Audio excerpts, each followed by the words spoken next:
인사. 2학기 8주차 수업을 진행하겠습니다. 오늘 수업은 건강과 여가 활동에 대한 이론 수업을 진행하겠습니다. 교과서는 64페이지서부터 68페이지, 67페이지까지죠. 67페이지까지 범위입니다. 펼쳐봐 주시고요. 수업에 앞서 지난 차시를 정리하는 시간을 갖도록 하겠습니다. 지난 차시에는 58페이지에서 59페이지 건강한 생활습관과 자기조절법에 대해 배워보았는데요. 건강을 위해 생활습관과 자기조절 태도를 기르는 방법에 대해 집중적으로 알아보는 시간이었습니다. 건강한 생활을 하기 위해서는 무분별한 행동이나 게으른 습관, 탐닉 행동, 자신이나 타인에게 해가 되는 우발적인 행동이나 습관을 개선하려는 태도가 중요한 것을 알 수 있었습니다. 또 지난번에 과제가 있었었죠? 네, 자기 조절 태도를 점검하는 일지, 선생님이 만들어준 양식에 이제 지자필로 작성하는 것이었습니다. 네, 친구들이 열심히 한 친구들도 있고 아직 안 보낸 친구들도 있는데 꼭 해서 보내주시고요. 꾸준히 이걸 실천해서 좋은 효과를 느꼈으면 하는 바람입니다. 네. 그러면 본격적으로 오늘 수업 들어가 보도록 하겠습니다. 건강과 여가 활동 64페이지 펴시면 됩니다. 자, 본 지도의 단원의 목표는 여가와 여가 활동의 뜻을 이해할 수 있어야 되고요. 여가 활동에 어떤 유형이 있는지를 설명할 수 있도록 여러분들이 아는 게 중요하다고 생각할 수 있습니다. 그리고 여가 활동의 실천 방법 4가지를 4단계로 설명할 수 있어야 되고요. 그리고 청소년기 여가 활동이 건강에 미치는 영향을 이해하고 일상생활에서 긍정적인 여가 활동을 실천할 수 있도록 해야 됩니다. 이게 여가라는 게 남는 시간이죠. 그래서 건강을 위해 우리 남는 시간 어떤 활동을 하는 게 좋을까요, 선생님? 네, 건강이란 신체적 건강뿐만 아니라 정신적, 사회적 건강까지 모두 포함을 합니다. 그중 신체적 건강을 증진하기 위해서는 체력을 향상하는 스포츠 활동을 하는 것이 좋고, 그리고 정신적 건강을 증진하기 위해서는 문화, 예술 활동, 그리고 취미, 오락 활동 등을 하는 것이 좋습니다. 네, 여가 활동을 한번 이해해 보겠습니다. 여가와 여가 활동의 의미를 먼저 알아야 되는데요. 우리 현대인들은 업무, 가사, 학업 등을 하고 남는 시간에 스트레스를 풀거나 자기 개발을 하며 시간을 보냅니다. 남는 시간에 동그라미 한번 쳐주세요. 이처럼 일이나 공부를 하는 시간과 생리현상을 해결하는 데 필요한 시간을 뺀 나머지 시간을 여가라고 합니다. 이 여가의 즐거움과 성취감을 얻기 위해 참여하는 활동을 여가 활동이라고 하는데요. 여가 활동을 통해 즐거움과 성취감을 얻고 더 나아가서 자아 실현을 이루기 위해서는 자신의 적성과 취향에 맞는 여가 활동을 선택하는 것이 좋다고 할 수 있겠습니다. 네, 그럼 여가 활동의 유형에 대해서 한번 알아보도록 하겠습니다. 네. 첫 번째 나오는 게 문화예술 활동이네요. 문화예술 활동은 문화예술 공연, 창작 활동 등에 직접 참여하거나 이를 관람하고 감상하는 활동입니다. 어떤 게 있을까요? 네, 전시회 관람, 그리고 영화, 연극, 그리고 음악 감상, 미술 작품 창작, 악기 연주, 사진 촬영 등 뭐 그런 등등의 문화 예술 활동이 있겠네요. 그리고 스포츠 활동은 우리 스포츠에 직접 활동하거나 이를 관람하는 활동이라고 하네요. 네. 어떤 게 있을까요? 뭐 여러분들이 좋아하는 축구, 농구, 또 볼링, 수영, 자전거 타기, 트레킹 등 뭐 그런 활동들이 있을 수 있겠습니다. 휴식 활동도 여가 활동이 되네요. 네, 그렇죠. 자유롭고 편안하게 쉬는 활동이 이제 뭐 될 수 있겠고요. 뭐 산책 또는 뭐 낮잠, 텔레비전 시청 등 뭐 그런 활동들이 휴식 활동으로 들어갈 수 있겠습니다. 그럼 관광 활동에는요? 네, 관광 활동에는 다른 지방의 자연, 풍속, 유적 등을 유람하는 활동을 들 수 있겠는데요. 문화 유적 방문, 캠핑 또는 지역 축제에 참가해서 활동하는 뭐 그런 관광 활동이 있겠습니다. 네, 또 취미나 오락 활동 우리 학생들이 많이 좋아하는 거죠. 네, 흥미에 중점을 두고 즐기는 활동이죠. 네, 수집 활동, 생활 공예, 보드 게임, 또는 낚시, 반려동물 돌보기 등 뭐 그런 취미 오락 활동이 있겠습니다. 사회 및 기타 활동에는 어떤 게 있을까요? 네, 사람들을 돕거나 사귀는 등의 사회적 활동 등을 말하며 예를 들어서 사회 봉사 활동, 종교 활동, 친구와의 만남 등 그런 사회적 및 기타 활동 등이 있겠습니다. 그럼 여가를 한번 정리해보면 이게 단순히 한가한 시간을 의미하는 말이 아니라 네. 자유와 학습이 가능한 시간이라는 뜻이 있다고 하네요. 그래서 즉 여가에는 개개인이 자기 개발을 추구하는 자유로운 시간이라는 뜻도 포함되어 있다고 합니다. 네. 여가가 삶의 만족감, 자아 실현 등과 직결된다는 것을 고려하는 여가를 계획적으로 사용하지 않으면 삶의 만족을 위한 시간을 무의미하게 소비하는 것이 된다라고 하고, 따라서 여가를 효율적으로 보낼 수 있도록 계획해서 실천해야 하는 부분이 되겠습니다. 청소년기에 여가가 왜 중요하냐면요. 이 청소년기의 건전한 여가 활동은 창의력과 심신의 건강을 증진시킨다고 합니다. 네. 또한 스트레스를 완화해주고 다양한 인지적, 정의적 학습을 가능하게 하면서 인격 형성에 필요한 신체적, 심리적, 지적 발달뿐만 아니라 사회성을 향상하게 해준다는 그런 효과가 있다고 합니다. 네. 그럼 우리 본격적으로 여가 활동을 어떻게 실천하면 좋을지 그 실천 방법에 대해서 한번 알아보도록 하겠습니다. 네. 65페이지 넘어가 보겠습니다. 네. 청소년기의 여가 활동은 건전하고 자신의 적성에 맞는 활동을 선택하는 것이 중요합니다. 왜냐하면 여가 활동에 참여하면서 개인의 소질이나 잠재력을 개발할 기회를 얻을 수도 있고, 그리고 신체적, 정신적 건강을 증진할 수 있기 때문입니다. 효과적인 여가 활동을 위해서는 참여 계획을 수립하고 실천해 봐야 되는데요. 네. 어떠한 과정들로 이렇게 실천하면 되겠죠? 네, 탐색하기, 그리고 네. 뭐 계획하기, 그리고 실천하기, 그리고 평가하기 등 이런 순으로 하면 좋을 것 같고요. 네. 네, 탐색하기에는 여가 활동의 선택 목적 생각하기, 그리고 선택할 활동 탐색하기, 그리고 시설 및 장소를 알아보기. 등이 탐색할 때는요. 네. 자신의 가치관, 흥미나 관심에 적합한 활동이 무엇인지, 네. 그 활동을 하고 나서 얻고 싶은 여가 활동의 목적이 무엇인지를 잘 생각해 보는 게 좋을 것 같아요. 네. 그리고 여가 활동의 종류나 이용 장소 등을 자세히 찾아보는 것도 아주 계획을 이제 수립하는 데 있어서 도움이 많이 될 거라고 생각합니다. 계획하기에는 목적에 맞는 여가 활동 선택하기, 그리고 선택한 여가 활동 계획표 작성하기가 되어 있습니다. 네, 그래서 이때는 구체적으로 이게 소요 시간이 얼마나 되는지, 그리고 준비물이 뭐가 필요한지, 네. 비용은 얼마나 드는지 구체적으로 좀 정리할 필요가 있고요. 네. 그리고 어느 시간에 어떤 방법으로 지속해서 실천할 수 있는지를 검토해 보는 게 중요하다고 할 수 네, 있겠습니다. 그리고 세 번째 실천하기에는 선택한 여가 활동 계획대로 실천하기, 그리고 목표를 달성하기 위해 자율적으로 실천하기가 되어 있습니다. 네, 이게 방법론적인 건데 네. 꾸준히 활동하는 데 도움이 되는 방법을 모색하여 실천하는 게 중요하고요. 네. 그리고 여가 활동에 필요한 기능을 익히고 안전 수칙을 알아두는 게 좋겠죠. 그리고 안전 장비를 갖춰서 안전사고를 예방하는 그런 습관을 좀 지니는 게 좋다고 할 수 있겠습니다. 네, 그리고 평가하기는요?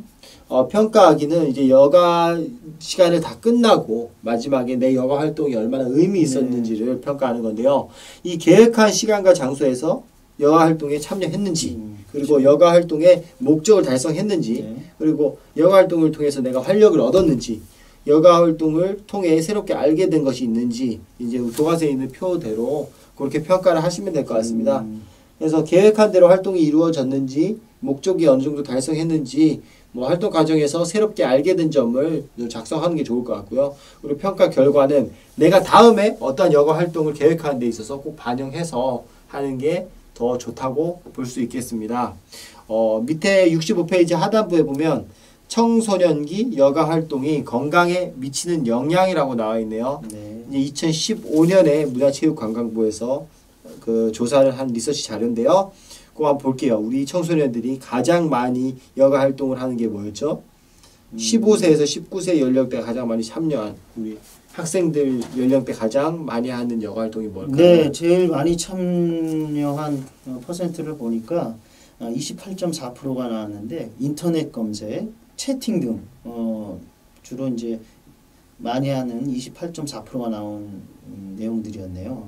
네, 두 번째는요? 네, 두 번째는 17.1%인 게임하기 등이 나왔고요. 네, 게임 참 많이 하죠. 네, 네. 세 번째는 이제 16.7%인 텔레비전 시청하기. 네, 그 다음에는 뭐 이제 음악 감상하기 그리고 기타가 그다음으로 이루었습니다. 이게 5년 전 자료긴 하지만 크게 뭐 차이는 없을 것 같아요. 네. 오히려 모바일 게임 이런 게 더 많이 또 산업이 발달하다 보니까 우리 학생들이 노출될 수 있는 시간도 더 많을 거라고 생각을 합니다. 최근 이제 또 코로나로 인해서 네. 집에서 이제 동영상 강의를 시청하는 부분에 있어 컴퓨터 그리고 모바일을 접하는 시간이 더 늘다 보니까 친구들이 인터넷 게임이라든지 또는 휴대폰으로 게임하는 그런 부분에 이제 시간을 더 많이 아마 더 이 퍼센트가 더 그쪽으로 더 높아지지 않았을까라는 생각이 됩니다. 네, 그래서 이 게임 중독이랑 스마트폰 중독 문제가 아주 지금 심각한데요. 이게 오랜 시간에 의자에 앉아 있어도 척추나 관절 질환 등 건강상의 문제가 발생할 수 있다고 합니다. 네. 그리고 이런 본능적인 쾌락보다는 우리 몸과 마음에 좀 도움이 되는 건강한 우리 여가 활동을 찾는 것이 우리 학생들한테 더 유리하다고 생각을 합니다. 65페이지 하단부 오른쪽에 보면 활동 토의해 보기가 있네요. 네. 지금 토의가 안 되는 상황이니까 여러분들 생각하는 시간을 가져보도록 하겠습니다. 자신이 즐기는 여가 활동 중에 한 가지를 정해서 긍정적인 면과 부정적인 면을 적어보자. 그리고 건강을 증진할 수 있는 여가 활동을 오랫동안 지속할 수 있는 방법에 대해서 한번 얘기해보는 시간을 갖도록 하겠습니다. 네.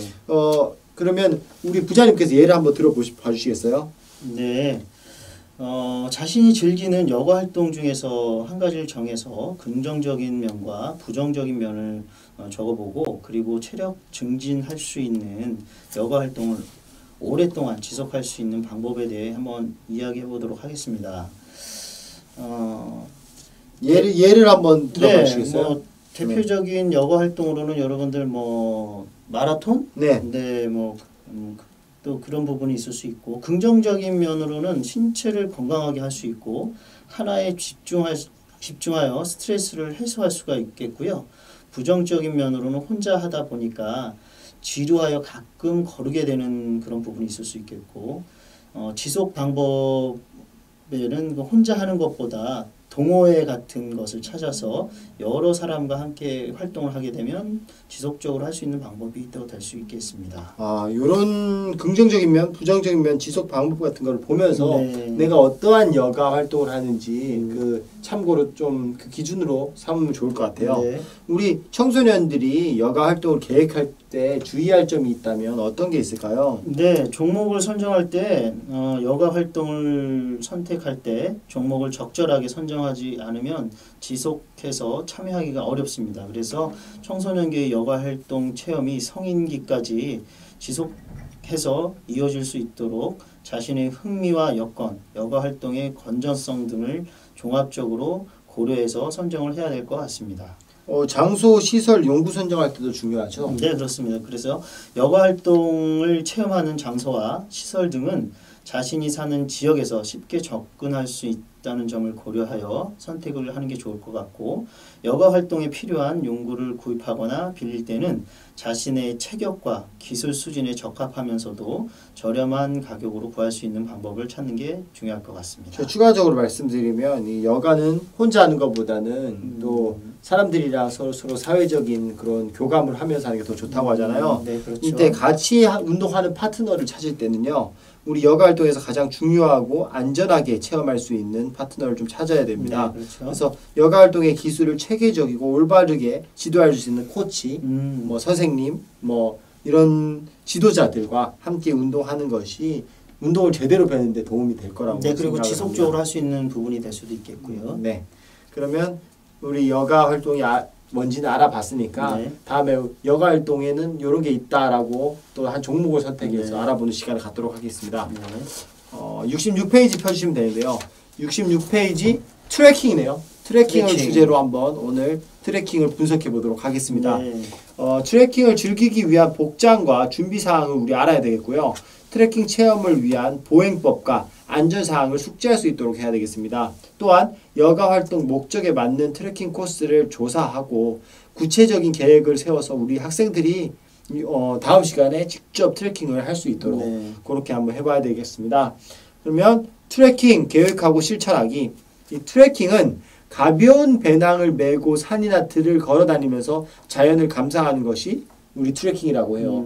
요즘 같은 날씨와 그리고 풍경에 가장 트레킹이 좀 잘 어울린다고 볼 수 있죠. 네, 그렇죠.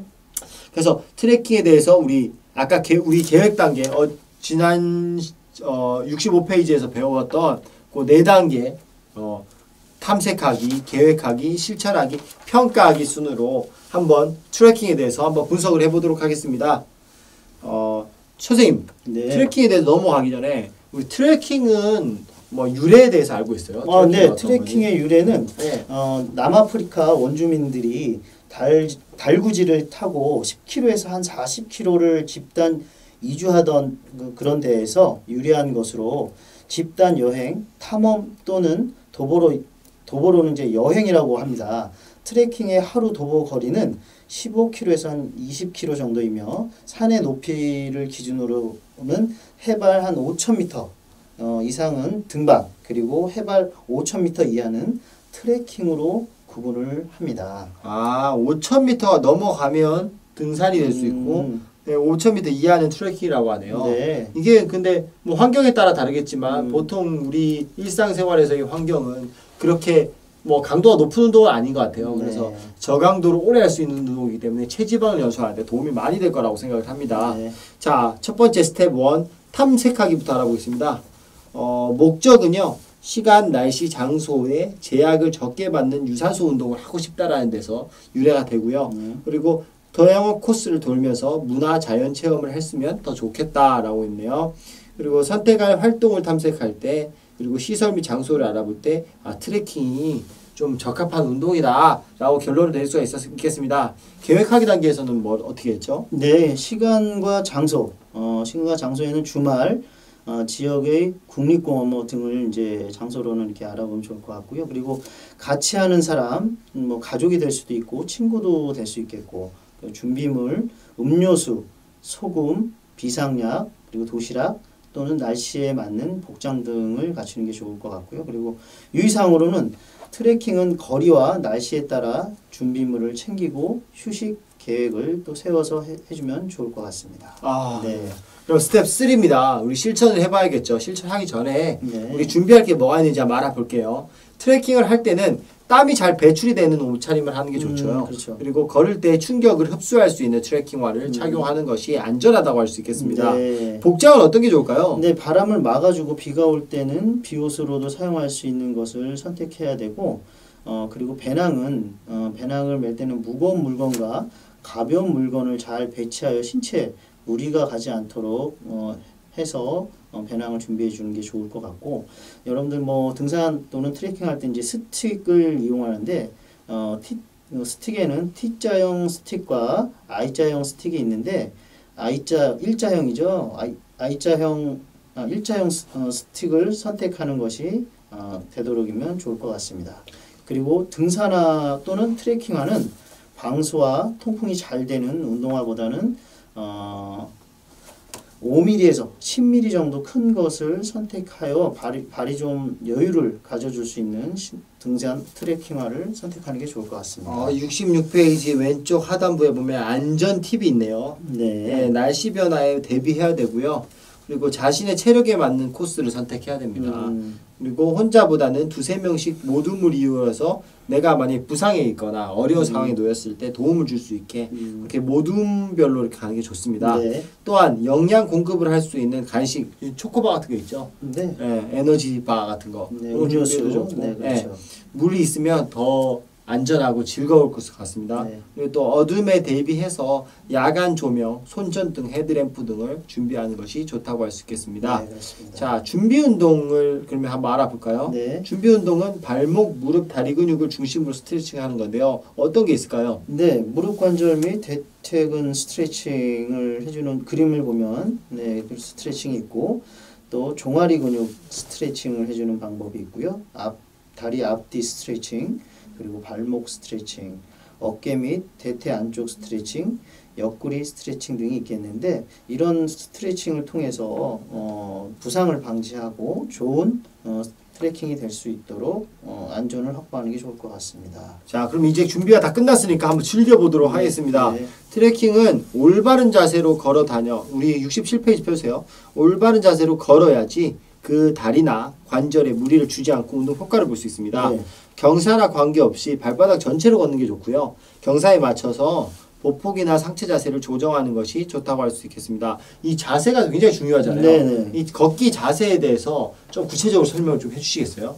네, 걷기 자세에는 등 근육을 펴고 배를 끌어당겨 조이고 몸은 전진 자세를 취하고 시선은 약 10에서 15m 앞을 봅니다. 그리고 신발 발바닥 전체로 지면을 밟아 안전하게 걸으면서 항상 일정한 보폭과 속도를 또 유지합니다.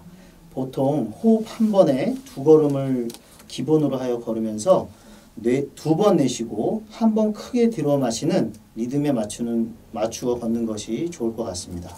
그리고 오르막길에서는 보폭을 좁게 하여 천천히 걸어야 체력을 아낄 수 있습니다. 그리고 비탈길은 갈지자로 오르는 것이 체력 소모가 적게 든다고 합니다. 그리고 상처나 물집을 방지하기 위해 신발끈을 단단히 묶는 것이 도움이 될 것 같고요.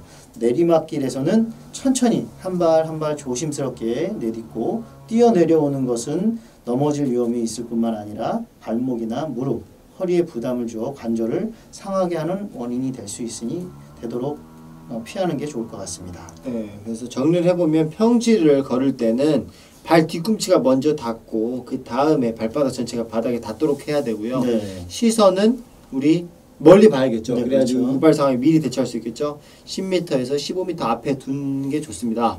또한 경사를 오를 때는 발바닥 전체가 지면에 닿도록 노력해야 되고요. 일정한 속도를 유지해서 무리가 되지 않도록 해야 될 겁니다. 내려올 때가 되게 중요한 것 같은데요. 내려올 때 무릎을 약간 구부려서 충격을 좀 줄여주고요. 발을 보폭은 작게 해주는 게 좋습니다. 또한 천천히 내려오는 게 더 안전하겠죠. 네. 네. 자, 이렇게 하면 우리 트레킹을 즐기는 것까지 끝났습니다. 그러면 다음 평가를 해야겠죠. 내가 오늘 어떻게 했는지 평가를 해봐야 됩니다.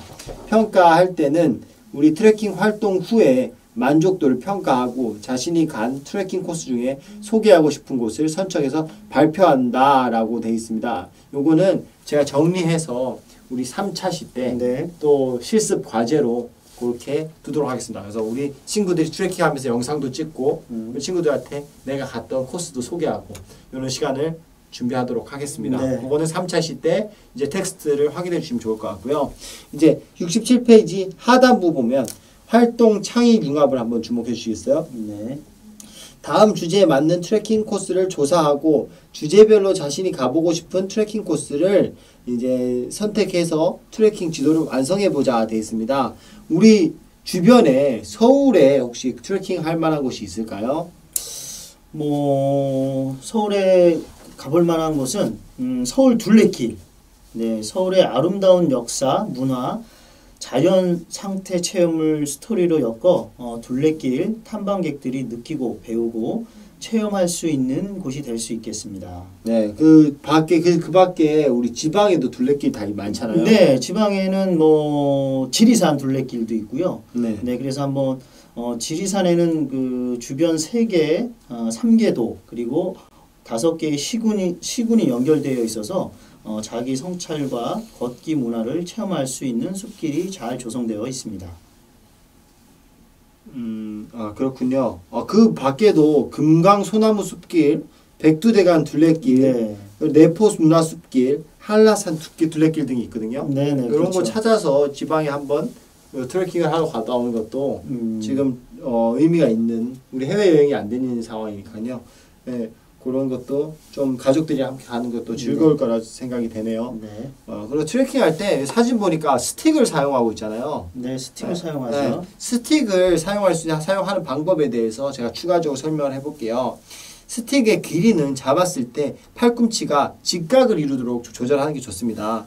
스틱 2개를 각각 움직이지 말고 항상 동시에 움직이면서 걸어야지 균형감을 높일 수 있다고 하네요. 평지나 오르막길에서는 스틱을 먼저 앞쪽에 짚고 몸이 앞으로 나간 뒤 스틱을 이동시키고요. 내리막길에서는 발 가까운 쪽에 앞쪽을 찍어서 체중의 무게를 분산시키면서 걷는다고 합니다. 이때 충격을 좀 흡수하고 하는 그런 역할을 합니다. 내리막길에서는 손목에 걸지 말고 손잡이만 잡습니다. 왜냐하면 이게 스키 탈 때랑 마찬가지인데요. 미끄러져서 넘어졌을 때 손에서 스틱을 쥐고 있으면 손목에 손상이 크겠죠. 그래서 스틱 분리해서 스틱이 날아가야지 부상을 예방할 수 있기 때문이라고 합니다. 그래서 팁을 하나 더 드리면 스틱은 몸의 균형을 유지하고 체력 소모를 줄이기 위해 사용하면서 사용하게 되고요. 그리고 제대로 사용해야지 효과를 볼 수 있다는 점을 여러분들 아셔야 될 것 같습니다. 또 우리가 등산과 트레킹의 차이점을 생각해 보자고 되어 있는데 아까 우리가 설명을 해줬죠. 네, 그렇죠. 그 기준은 해발 5,000m라고 5,000m. 합니다. 예. 5,000m 이상은 뭐라고 하고요? 등산이라고 하고. 네, 5,000m 이하는 산야를 걷는 트레킹이라고 뭐 할 수 있겠습니다. 와, 그래서 오늘 이 알차게 여가 활동, 건강과 여가 활동과 그리고 트레킹에 대해서 알아봤는데요. 네. 야, 오늘 참 유익한 시간이었던 것 같아요. 네. 예. 그래서 오늘은 이론적인 수업으로 끝났지만 우리 3차시 때 여러분들이 직접 야외로 나가서 할 수 있는 그런 실습 과제를 줄 테니까요. 여러분들 기대 많이 해주시고 또 열심히 수행해서 또 과제를 제출해야지 출석으로 인정되니까요. 예. 메일 주소로 꼭 보내주시면 좋을 것 같습니다. 네, 메일 주소로 보내주시고 네. 여러분들 열심히 참여 부탁합니다. 네. 그러면 오늘 수업 내용, 네. 네, 오늘 수업 내용 여기까지 하고 다음 시간에는 우리 트레킹 말고 또 다른 여가 활동이 어떤 게 있는지 알아보는 시간을 갖도록 하겠습니다. 네. 여기까지 하겠습니다. 자, 우리 다음에 또 만나요.